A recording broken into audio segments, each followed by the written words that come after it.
So good afternoon. I appreciate everyone coming out so I can tell you about the events that led up to the attempted murder of Officer Malik Darricod. He's 25 years old and a 2-year officer with the Jacksonville Sheriff's Office. So on March 19th at 11:15 p.m., task force officers made a traffic stop for a ran red light.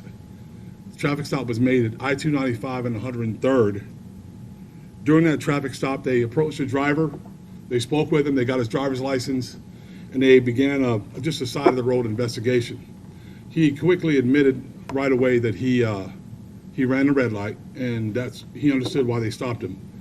During the course of the investigation, they were having a conversation with him, and they asked him about searching his car, looking through his car, and the conversation goes on from there. So what I'd like to do at this point, I'd like to draw your attention to our video boards here so you guys can get an opportunity to see the body-worn camera video from that traffic stop.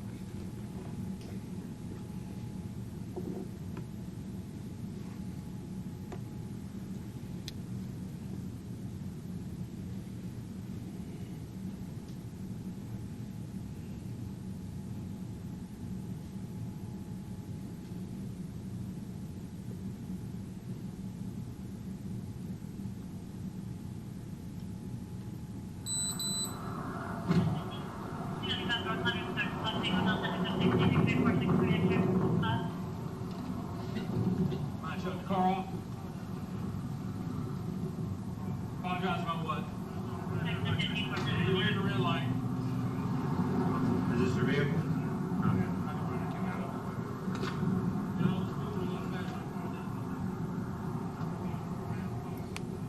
Yeah.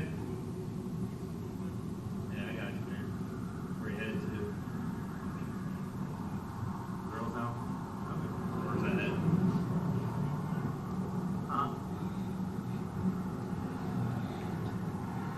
I'm sorry, I couldn't hear where the road was. Cass? Okay. Yes, sir. Alright. Do you have your registration with you?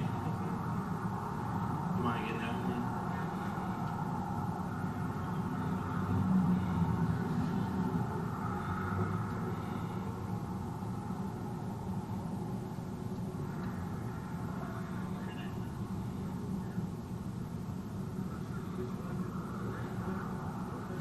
Rebecca. Okay. Right. Yeah, the registration you said. That's in there.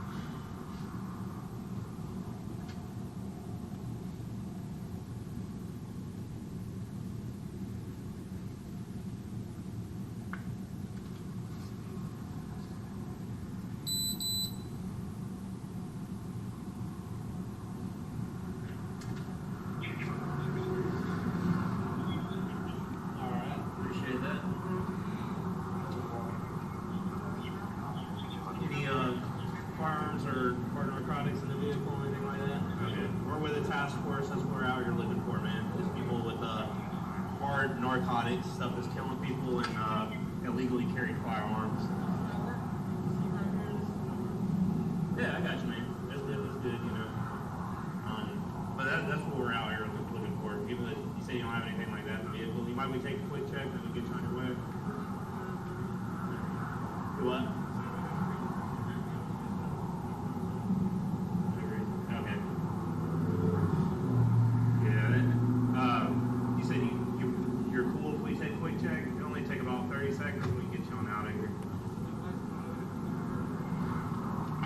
Sorry, I couldn't hear with the face mask on. Okay. It's your wife's car, but...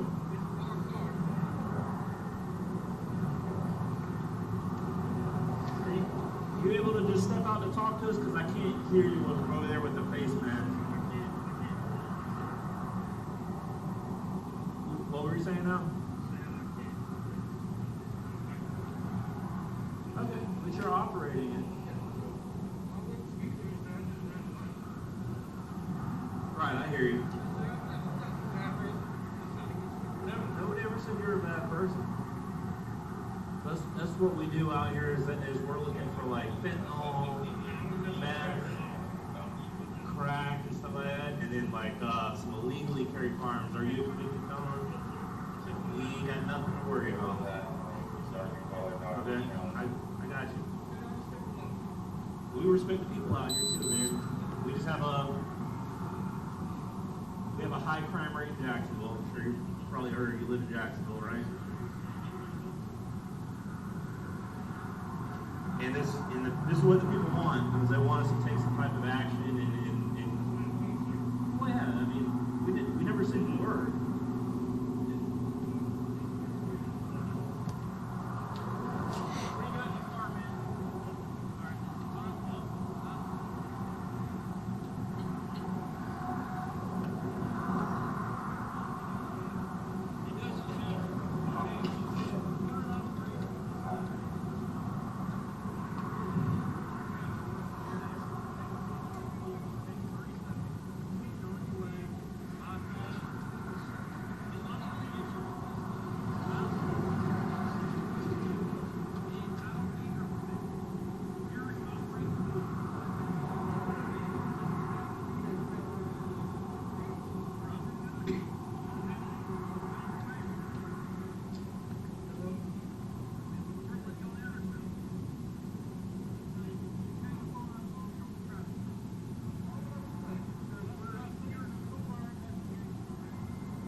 Dude, you got your name. You're gonna get it.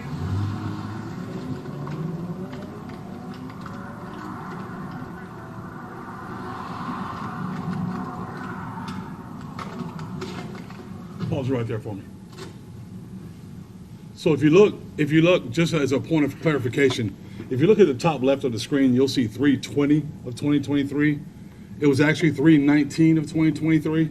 That reads what we call Zulu time or universal time, and it's 4 to 5 hours ahead. Because of we spring forward or daylight savings time, it's 4 hours ahead. So that was about 11:23 p.m. on 3/19 of 2023. So I wanted to make sure you guys understood what that meant. Axon does that with their cameras because they're used pretty much everywhere. So as you can see, the subject, Mr. Tylico Maduro, he's a black male, 32 years old. He fled the scene. Officers did not give chase because it was merely a traffic violation at that point. We want to make sure that when we conduct a vehicle chase, it's for a violent felony that's been committed or something else that we have knowledge of. They did not give chase. Rather, they kept his name, and they went on their days off. After they returned from their days off, which was this morning, they began a follow-up investigation to try to identify and find the home of this individual, Mr. Maduro, which they did do. So at about 4:30 this morning, they went to 6800 Ridgeview Avenue, where they knocked on the door several times. Were not able to make contact with him. They did hear a female inside the house, but once they heard her that one time, they did not hear her anymore. At one point, they made contact with his mother, actually got her to the scene. She walked up to the front door with the officers. She unlocked the front door. The officers did not make entry. And I'll tell you, once they got up to the front door and she opened that door, I'll move on to another video that I want you to see and show you what happened once that door was opened.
X-ray 461's down. That camera view that you saw pointing straight up in the air was the officer's body cam, pointed straight up in the air after he was shot. He did not move from that point. He is currently in the hospital fighting for his life. Officers did not return fire. As a matter of fact, as this thing went further and throughout the morning, SWAT team officers came to the scene. We surrounded the house. We did the things that we need to do to try to get that subject out of that house safely. No shots were ever fired from us. He did fire a couple different volleys of shots from the house, eventually killing himself. Our officers from that point on moved forward safely, and now we're continuing to work the scene to gather all the evidence that we need to move further and bring this case to a clearance. And with that, I'll answer any questions that I can. Yes, sir. Sheriff, I know this is pretty much a very tough time for you to be experiencing, but I just want to know where your mind is at right now personally. Well, so I went to the hospital first. My first stop this morning was the undersheriff and I went to the hospital to visit the officer and his wife, and it's difficult seeing him lying there and immobile, and it's hard. But when it comes to what we have to do as police officers, we understand that the possibilities. We don't join to get shot. We don't join to get in shootings. We don't even join the sheriff's office to kill people. We join the sheriff's office because we love our community. We want to take care of those in it. Unfortunately, this is the result that happens sometimes. Now we are in prayer for our officer, and we hope he makes a full recovery. As far as that officer, can you say, is he able to listen, speak at all? When I was there this morning, he was in a lot of pain, and he was saying things. But you know, the way it was explained to us, as much as they could share, you know, it's difficult for doctors because they have the Hippocratic oath. As much as they could share is that he was still in a really tenuous situation, and like I said, we're just hoping he makes a full recovery. What's the message that you have to not only him and his wife, but his family and any other officer that might find himself in this situation? I would say just please be careful. Always know that first and foremost, we want to keep you, your family, or the members of our community safe, and just take care of yourselves so you can go home at the end of the shift. Sheriff, this suspect I'm hearing has no real serious record. Can you clarify? Yeah, it's really strange to me, Dan. We didn't find anything difficult or tough, or no convictions on his record. It's hard to explain what's in someone's mind when they do something like that. Yes. Sheriff, was there another officer hit when shots as well were fired? No, there was no other officers injured. At the time of the initial traffic stop a few days ago, did officers believe in that moment that he maybe had any illegal firearms or anything like that? Or I think during the conversation, you know, just the actions and the nervousness, you know, I mean, people are naturally nervous, but when you, part of the process, you know, we have a responsibility to this community, right? Our responsibility is to be proactive and try to stop things from happening, and we have issues. So they're out there working these stops, doing these stops, working these calls in these cases to try to stop some of that before it happens. So I think during the process they suspected something might have been in there, but you know, we didn't get a chance to find out because he drove off. Why 4:30 in the morning and maybe not until daylight or anything? There's no reason to wait. I think the best time that you knock on someone's door is as early as possible. As soon as you get to work, or if you're getting ready to leave, and you have the opportunity to do that, then let's do it. Let's see what we can find out. And I believe all they were going to do was just ask him questions, talk to him. Can you confirm who else was in the house? I cannot. And as far as bringing his mother into the situation, is that kind of protocol for something like this? I wouldn't say it's protocol. I think what they were trying to do is they weren't going to kick his door open. They didn't have probable cause to do that. So the best way to try to get there and to get to him and speak to him would be his mother. They felt like at that point. I think, I mean, in my mind, you don't think that someone's going to open fire if his mother's at the front door. You know, that's the way I would think. But And I'm looking, Sheriff, at that apparently a rifle was used by the suspect? that's correct. Should have still shot. Can you pull the still shot up for me? That's a rifle. It shoots 7.62 millimeter rounds. The other still shot? Are we showing that? Yes. And then I want to show you another still shot of what it looked like when they entered when they opened the door.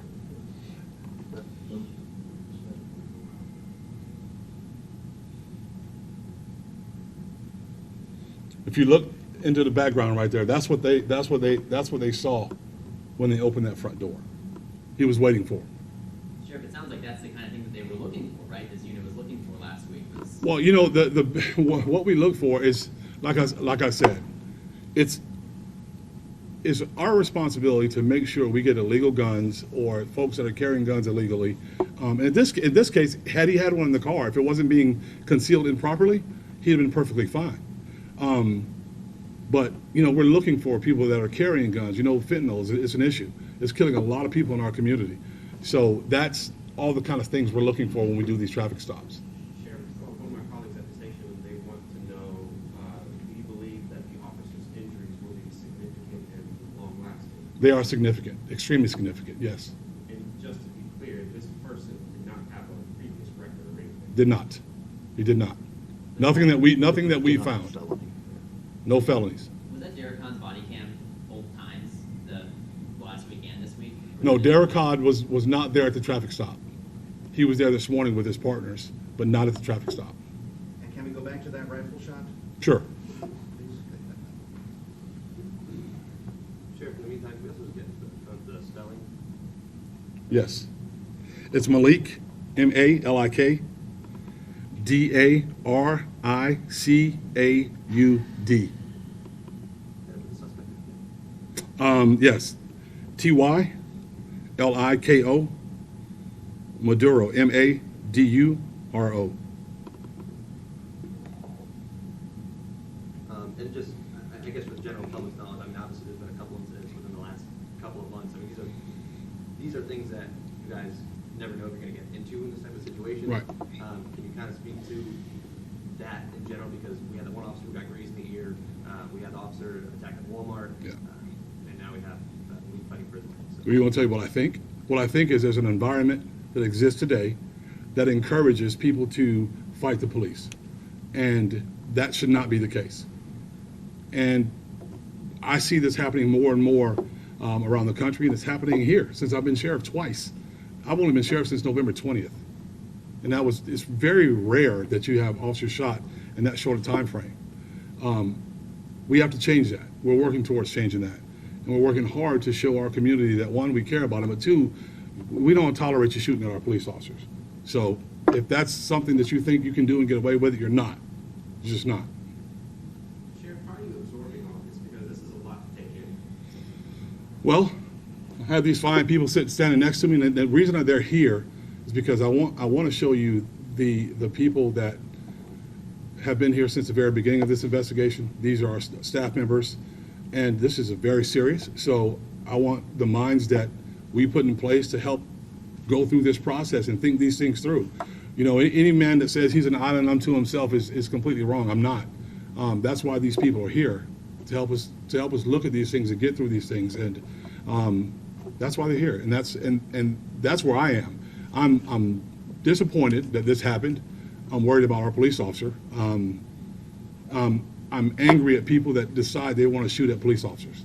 If they'll shoot at a police officer, they'll shoot anyone. The officer who was shot, y'all know him best. What's he like? Who is he to y'all? Well, I mean, he's been here for 2 years, so we don't know him. I mean, there's over 3,000 employees at JSO. We don't know him, but we do know him to be a fine young police officer from everything that we've been told. And I don't know if his career is going to ever be the same. If there will be a career from here on, we can only pray that there will be. What happens next in the investigation in terms of all this, considering the suspect is dead and obviously he's still fighting and stuff? We will continue to work the crime scene. You know, these crime scenes are very detailed, very long. It's very important to collect all the evidence that we can, because there's a public that wants to know. That's why I wanted to do this morning or this afternoon the way that we did it. I wanted the public to be able to see what led up to it, what happened a week ago, and what happened this morning as a result of that.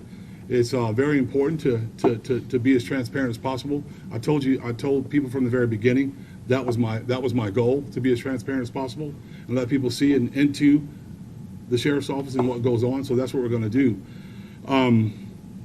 So we're going to continue to work the crime scene. We're going to continue to do the things that we need to do so that when we put this case forward, people see it. They'll know that everything was done the way it should have been done to actually bring him in safely without any further violence. Just for our general knowledge of the public, this X-ray unit, is that a relatively newer unit, or no? No, it's basically a task force unit, and zones have task force units, and we have a citywide CPR team, community problem response team, and they respond to problems in communities that we know exist, communities where you may have a lot of shooting, robberies, and things like that.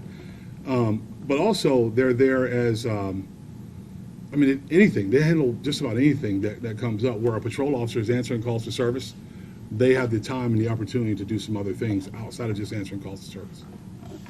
Did he have any kids? Approximately, did he have any kids or a wife? I'm understanding he has one child, but we'll confirm that with you later on. And was he shot just the one time? Where was the shot? I don't know if you can reveal that. I don't want to reveal where it was, but yes, it was one shot, but it was a potentially fatal shot. If you focus on the video, you would see that he fell immediately. There was 3 rounds fired. He fell immediately and did not move from that point. And another round or 2 was fired later on. And then when the SWAT team got there, he was firing more rounds out the back of the house. And what was the warrant that they were executing? Was it for fleeing or evading arrest? No, they didn't have a warrant. That's why they didn't go in the house. They went to knock on the door. That's it. Have a conversation. There's nothing in the law books that says we can't have a conversation. Actually, if you're doing it right, you should be having conversations. And that's what they were going to do. Maybe to talk to him about what happened a week prior. Get his mindset, see where he was. But that's why there were no guns drawn. One officer had his taser out. That was so that just in case he needed to use, if there was something that came up where he had to use the taser, he would. But no one had guns drawn because they weren't going to kick the door in. They weren't going to force entry because they didn't have a warrant. As far as the suspect's mother now, is there any role with her anymore? Or does she talk to you guys? She talked to us. She cooperated with us. Yes. She's not in any danger, any trouble. So.